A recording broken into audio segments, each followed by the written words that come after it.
Hey, what's up YouTube? This is Yami here, and in this video I will be reviewing Dragon Ball Super Chapter 86.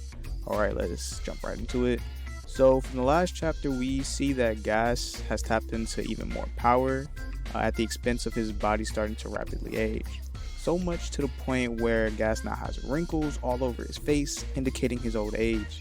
However, the amount of power that he gains from this is substantial, because we see that Goku, the same guy who was giving Gas the work last chapter, is visibly concerned, and rightfully so. When the fight begins, right out the gate, Gas is going for Goku's neck, literally. He does something right out of Star Wars, that being the iconic force choke that Darth Vader uses. So now, Gas has Goku suspended mid-air with force choking him. Yeah, force choking him. Attempting to tear his neck from his body. Some real messed up stuff, right? Luckily for Goku, he has instant transmission and was able to get out of there before Gas could do it or do that. When Goku teleports, he ends up behind Gas trying to attack him. But Gas is too quick even for this version of Ultra Instinct, and he lands a powerful backhand that sends Goku flying. After that, something notable that happens is that when Goku is sent into the air by Gas ends up creating this massive vortex, basically encapsulating Goku in it, and proceeds to fire death beams at Goku, or death beam like attacks, we'll say. A couple of them hit their mark, injuring Goku even more. There was one that landed, grazing Goku on the chest, injuring him, I would say severely. It looks like it. Yeah.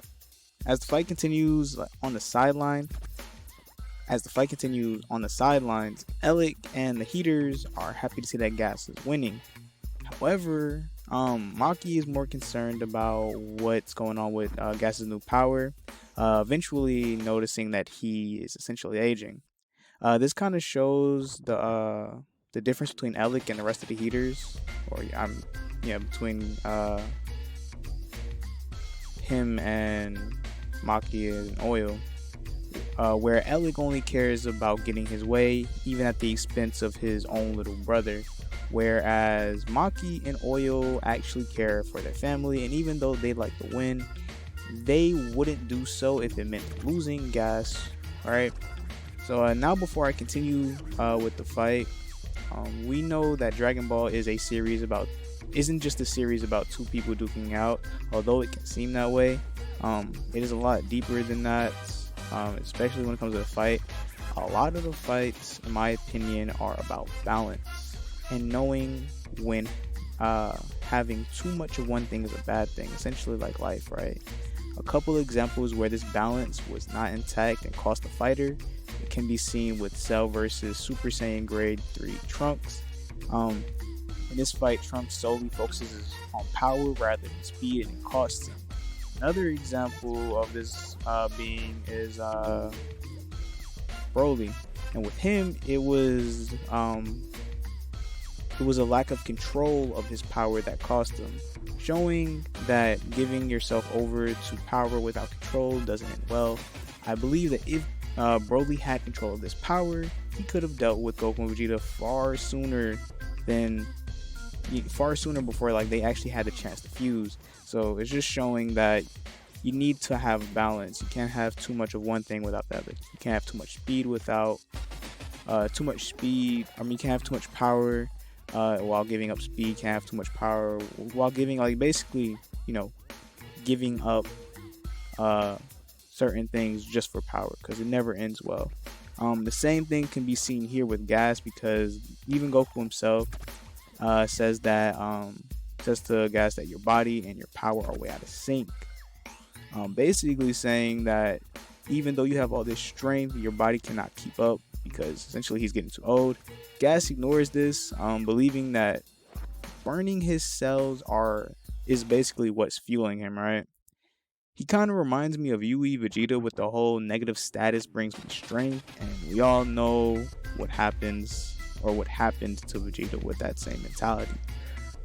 Back to the fight, it can be seen that Gas is obviously stronger out of the two, and somewhere along the line, the warriors charge each other. Gas with his Susanoo like Key Fist, and Goku coming in with a left hook. However, this is where Granola makes his return, and he does so by shooting a beam in between the warriors, separating them right before their attacks could land. Although Granola's been healed, it looks as if he's still a little injured and out of breath after this attack. Anyways, Granola comes in and attacks Goku, knocking him away. Everybody is confused by this. Elliot thinks that Granola still holds a grudge against the Saiyans and is willing, and he's even willing to allow Granola to live and work for him again if he kills Goku. And Gas is waiting, trying to see what's going on because he's confused on why Granola would do this. Unfortunately for Elliot, this was just a ruse by Granola in order for him to buy some time to tell Goku what his plan is. That plan being something right out of the Saiyan Saga, where Goku has to distract the opponent long enough for his partner to charge up a strong enough attack to finish off the formidable foe. I like this callback, to be honest. Was the first fight I ever seen in Dragon Ball was between Goku and Piccolo versus Raditz, and I feel like this was a good callback.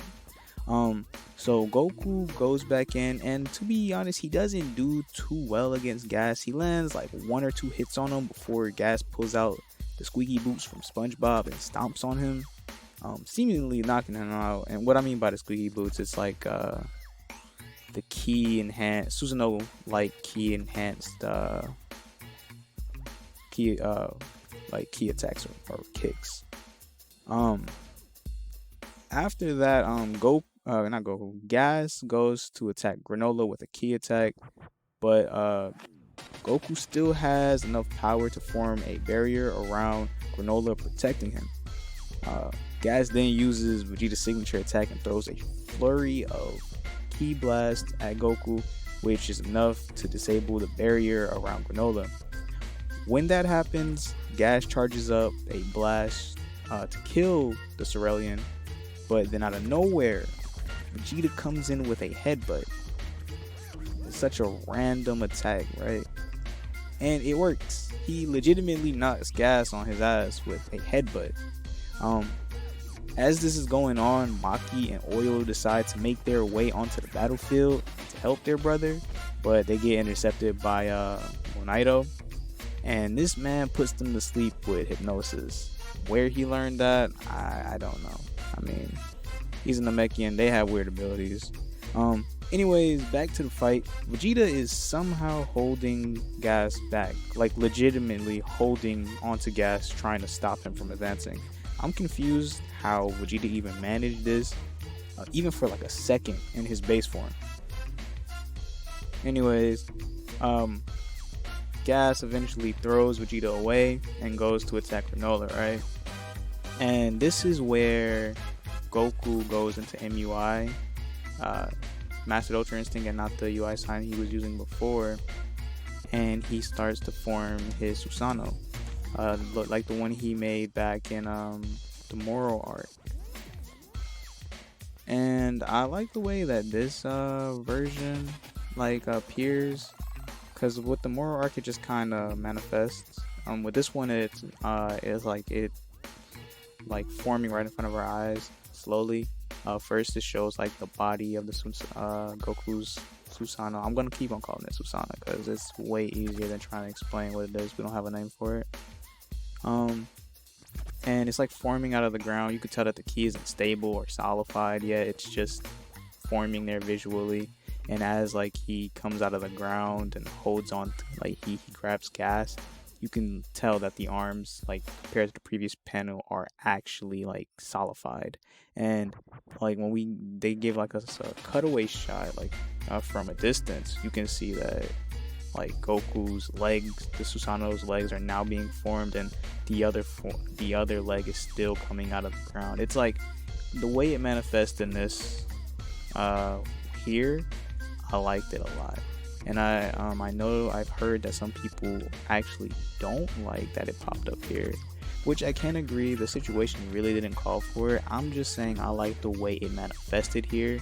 It was visually, it was like nice on the eyes to see that happen, rather than just like Goku opens his eyes and then boom, Susanoo was just there.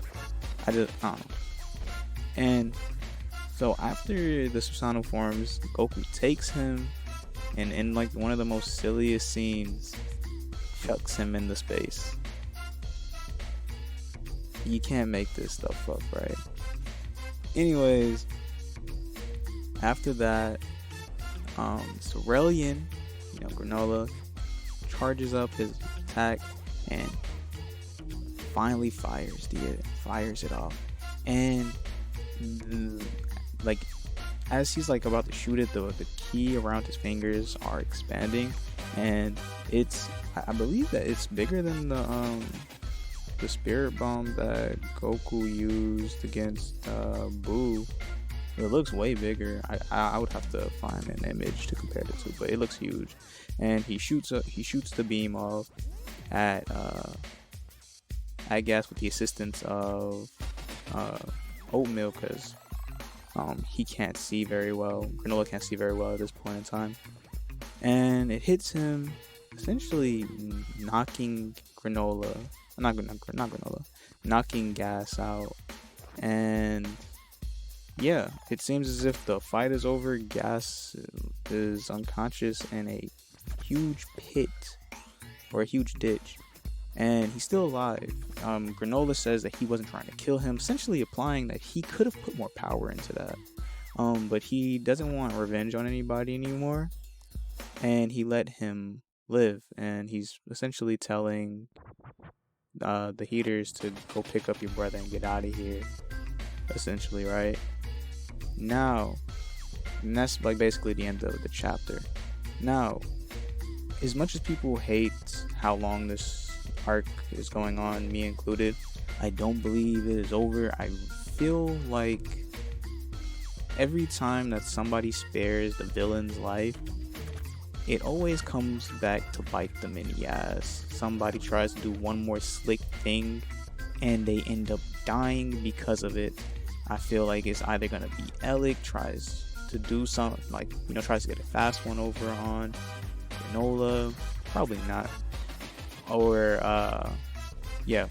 he tries to get a fast one over on Granolah, and I don't know, let's say Monaito comes in and like guards and gets killed or something like that. Or Gas gets back up, aging even more, giving into his power, becoming a mindless beast, and burns himself out in the process of trying to defeat Goku, Granolah, and Vegeta. And it's just like, I feel like, as messed up as this is, somebody has to die in this arc. Me preferably, I would like for it to be Elec. I don't want Gas to die, as weird as that is. Gas he was kind of just trying to please his brother. So if anything, I would love to see Elec get what he deserves. But that is my review on Dragon Ball Super Chapter 86. Thank you to anybody. Anyway, thank you to any and everybody that watched this video. Have a good day. Peace, deuce.